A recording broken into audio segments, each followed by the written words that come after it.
v-am găsit, bine v-am regăsit, dragilor din Zodia Săgetător, oriunde v-ați afla. Suntem din nou împreună la ultima lectură săptămânală pentru luna noiembrie acestui an 2025, așa că toți cei care aveți soarele, luna, Venus, ascendentul în Zodia Săgetător, această lectură este de asemenea și pentru voi. Ca de fiecare dată, nu uitați, este totuși o lectură general colectivă, așa că vă rog să luați decât acele mesaje care vor rezona cu voi, iar restul lăsați-le să zboare în univers, pentru că sigur sunt pentru alte energii care, într-o mai mică sau mai mare măsură, au o legătură cu Zodia Săgetător. Înainte de a începe această lectură și înainte de a răspunde unei doamne, Eleonora, cred că îi spune, da? Sau nu? Era la vărsător dânsa. Mi-am notat eu aici că am avut de răspuns la niște întrebări. Deci nu, voi vorbi cu doamna Eleonora, dar când voi ajunge la vărsător. Dar, în afară de acest lucru, că uite, era să fac o boacănă, oricum nu era ceva de rău, trebuie să vă spun la mulți ani, dragilor, la mulți ani deja, începând cu 23 noiembrie, suntem în Zodia Săgetătorului, așa că, dragilor, toți cei care sunteți în primul decan al Săgetătorului și care vă veți celebra zilele de naștere în această ultimă săptămână de noiembrie, un sincer și un călduros la mulți ani. Să fiți sănătoși, să fiți voioși, să fiți curioși, să fiți așa cum sunteți voi și fie ca fiecare an să vă aducă experiențe bune, să vă aducă ceea ce voi vă doriți și ceea ce vă face pe voi împliniți. Zise toate acestea, haideți să mergem mai departe și haideți să vedem care este energia voastră în această ultimă săptămână de noiembrie. Ne apropiem cu repeziciune de luna lui decembrie. Haideți să vedem care este energia, dragilor mei, din Săgetător în perioada 24-31 noiembrie. Ia să vedem. Energia și numărul 8. Interesant. Avem zâna roșie, cea, cum să spun eu, ușor supărăcioasă, ca să zic așa. Da, fii tu însăți. Dragilor, această energie pentru voi, nu știu dacă numărul 8 vă spune ceva, dar voi trebuie să vă arătați lumii fix așa cum sunteți. Atât de simplu. Chiar dacă mulți poate vă percep ușor supărăcioși sau că poate aveți mania contrazicerii sau poate este un moment bun în această săptămână să vă redescoperiți pe voi sau să vă descoperiți acele talente, acele abilități pe care le-ați ținut ascunse până acum. Deci este o redescoperire, prima la mână, și în al doilea rând trebuie să fiți mulțumiți de voi înșivă și să vă acceptați atât defectele și să vă cum să zic eu, să fiți mulțumiți de părțile voastre pozitive. Iar cele negative, poate nu, dacă considerați că trebuie lucra la ele, să o faceți, dar numai în felul acesta vă puteți redescoperi pe voi înșivă. O energie transformatoare. Haideți să vedem ce ne spune tarotul, ce vine pentru dragii mei din Săgetător în săptămâna 24-30 noiembrie. Hai să vedem.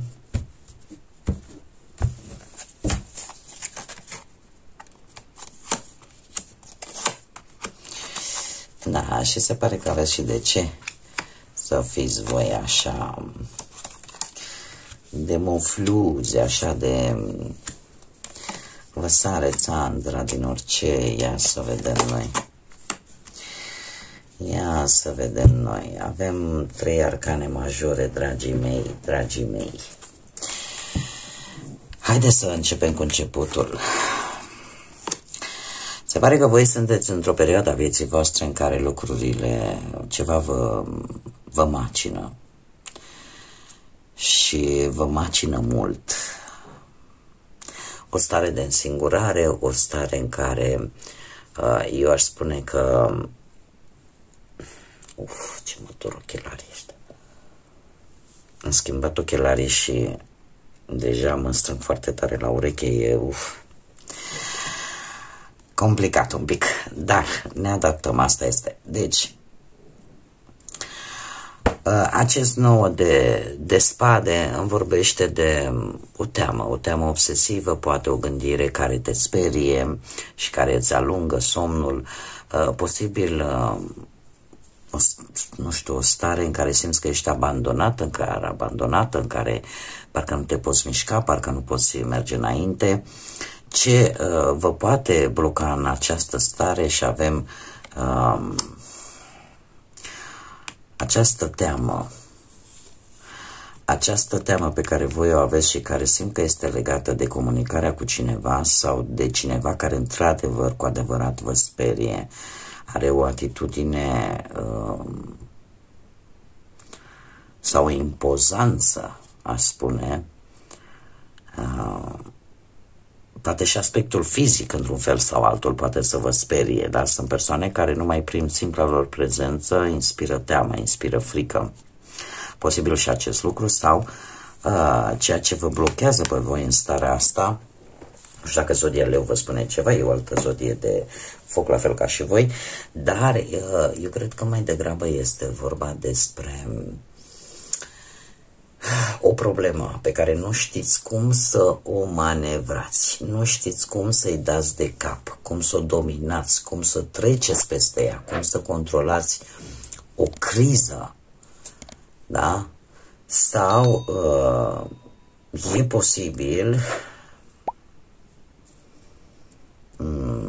e posibil ca unii dintre voi, faptul că mi-apare și îndrăgostiți aici mai avem un paș de cupe, să fiți un pic, să nu vă dea somn atracția puternică față de cineva și să nu știți cum să faceți pentru a aborda această situație. E posibil și lucrul acesta. Acum, ce gânduri aveți voi? Gândurile voastre sunt unele destul de explozive și, de asemenea, gândurile voastre ne vorbesc tot de un pic de teamă. Un pic de teamă, dar teama mai mult o anxietate, aș zice, o neliniște, o incertitudine. De ce? Pentru că gândurile voastre sunt destul de confuze în acest moment. Și eu aș spune că chiar dacă voi nu vedeți o soluție, poate de teama de a nu distruge o anumită situație sau de a nu distruge o anumită relație, totuși lucrurile astea nu vor rămâne așa, trebuie să vă spun lucrul ăsta. E ca și cum te-ai gândit, domnule, nu se întâmplă ceva așa să dea un șut în fund ca să pot să iau acțiune, să pot să fac ceva, să pot să găsesc acea posibilitate de care am nevoie. Pentru că totuși turnul se află în mintea voastră. Da? De ceea ce gândiți voi. Este acea idee care nu merge. În care poate încrederea în voi s-a pierdut. Și simțiți așa oarecum că nu aveți un anumit control. Dar pentru asta, dragilor, trebuie să, cum să spun eu, să vă recuperați. În primul rând, așa cum bine am văzut, pentru că e posibil în acest moment să fiți și prost dispuși așa, să cam răspundeți un pic aiurea în această perioadă, să nu mai fiți voi, da? Să răspundeți așa, hai că trebuie să răspundeți, să vede pe voi că nu sunteți cum erați voi înainte, tocmai pentru că există ceva care voi vă doriți cu ardoare, dar orică lipsește curajul, orică lipsește inspirația, orică vă este teamă de un refuz, orică simțiți că dacă faceți primul pas, cumva ceva se distruge și se distruge și această, cum să spun eu, această utopie până la urmă, că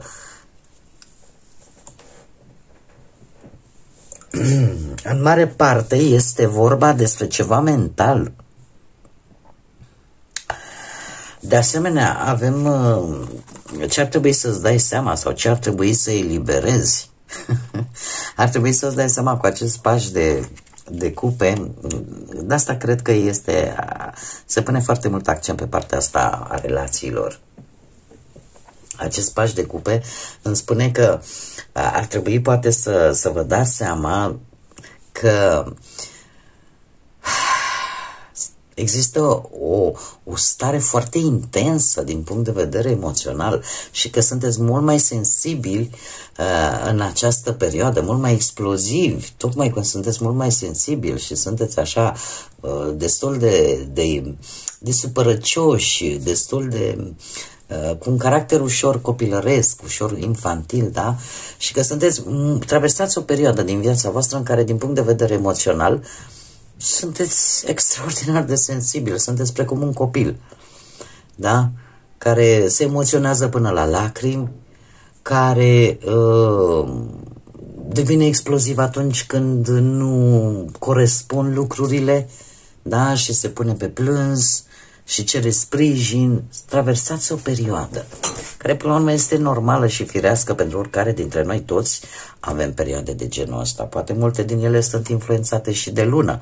Avem o lună nouă care intră în Scorpion, care, ce să vezi, ne dă peste cap tot ce ține de emoții, de sentimente, da?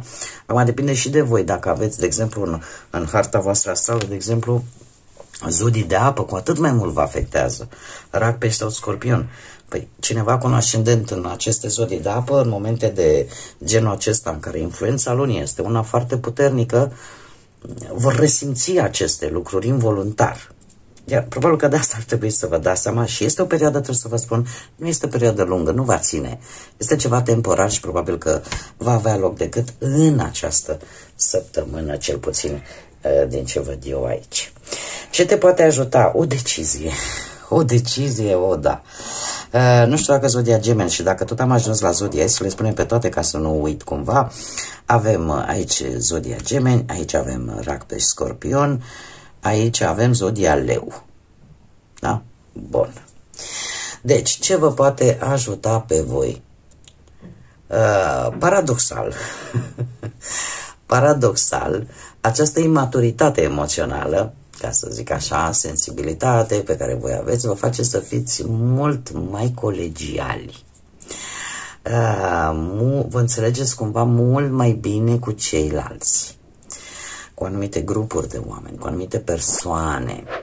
Și în momentul în care voi trebuie să luați poate o anumită decizie, o veți lua mai mult emoțional decât rațional. Da?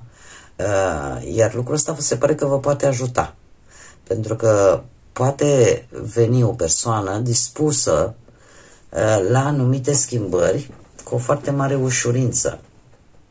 Sau poate voi, dacă de exemplu aveți un ascendent în Gemeni, veți fi dispuși la aceste schimbări cu mai mare ușurință și cu o mai bună comunicare, iar asta vă poate ajuta, mai ales dacă vorbim de o situație care cumva se urgentează luarea unei decizii, mai ales dacă vorbim de două persoane, o decizie legată de două situații sau de două persoane. Cumva lucrurile astea te vor ajuta, această sensibilitate, într-un fel sau altul, să iei decizia asta de o manieră cât mai, fără să-ți bați capul foarte tare.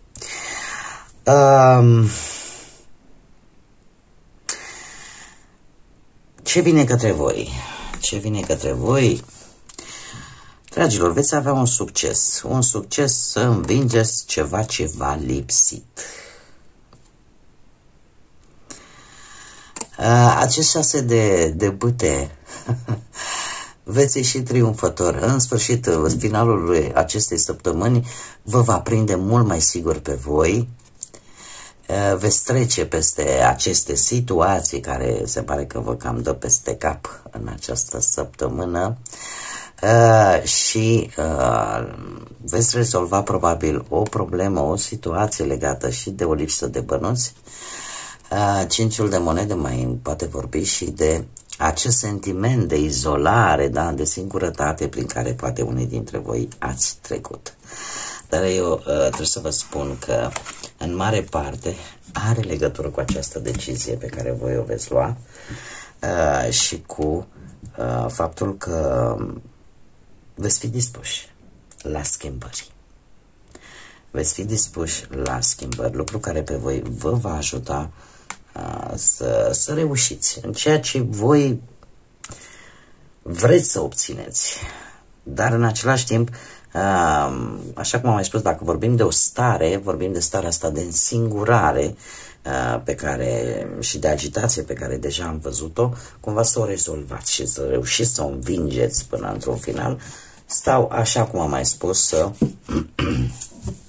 rezolvați chiar și o problemă de bănuți. De bănuți, de nesiguranță, o dificultate la nivel economic. Sau poate vă ajută să treceți peste anumite dificultăți unde voi v-ați simțit deja vulnerabil, fără stabilitate, da? Cumva vă va ajuta. Haideți să vedem ce mesaj am pentru voi, dragilor, din Săgetător pentru această săptămână. Și avem manifestare instantă. Spune așa: sufletul și mintea lucrează împreună pentru a crea visul inimii tale. Nu ai nimic de pierdut, tu decât duci visul. Intenția ta este una pură, este una curată, așa că fii pregătit să primești. Din câte vedem, totul merge la a manifesta, a trece practic la acțiune. Și lucrul ăsta se pare că va veni într-o manieră destul de nepregătită. O să vă vin acest lucru, da? Să începeți deja. Vreau să manifest până la urmă, vreau să am acest lucru, că asta de fapt înseamnă a manifesta, a cere ceva, nu? Ceva ce tu îți dorești. Oamenii când se duc la manifestație, de-aia se duc, ca să ceară ceva care lor le trebuie. Așa o să fiți și voi, dragilor, în care la un moment dat atât mintea cât și sufletul se vor pune de acord și sufletul va spune: uite, eu am nevoie de asta, iar mintea trebuie să acționăm. Și atunci, în această conlucrare atât de faină, la un moment dat iei decizia și vei scoate la suprafață, vei manifesta ceea ce ție îți trebuie. Bun, dragii mei, cam atât am avut pentru voi pentru această ultimă săptămână de noiembrie. Eu vă mulțumesc pentru prezență tuturor, sunteți minunați. Vă mulțumesc desigur celor care sprijină ca întotdeauna acest canal prin intermediul like-urilor, comentariilor, distribuirilor voastre și a faptului desigur că vă și abonați. Invit pe toți cei care încă nu s-au abonat să o facă dacă ați rezonat, dacă v-a plăcut, dacă mai doriți să vedeți acest gen de lecturi și felul în care eu le interpretez. Eu vă aștept cu mare drag și cu mare interes pe toți. Iar în ceea ce privește această ultimă săptămână de noiembrie, să o aveți pe placul inimii voastre încă o dată, la mulți ani tuturor, să fiți fericiți, să fiți bucuroși, să reușiți să manifestați ceea ce voi vă doriți cel mai mult. Până la următoarea lectură, care va fi lectura generală pentru decembrie, dragilor, eu vă doresc tot binele din lume, multă energie pozitivă și, desigur, să fiți iubiți, dragii mei.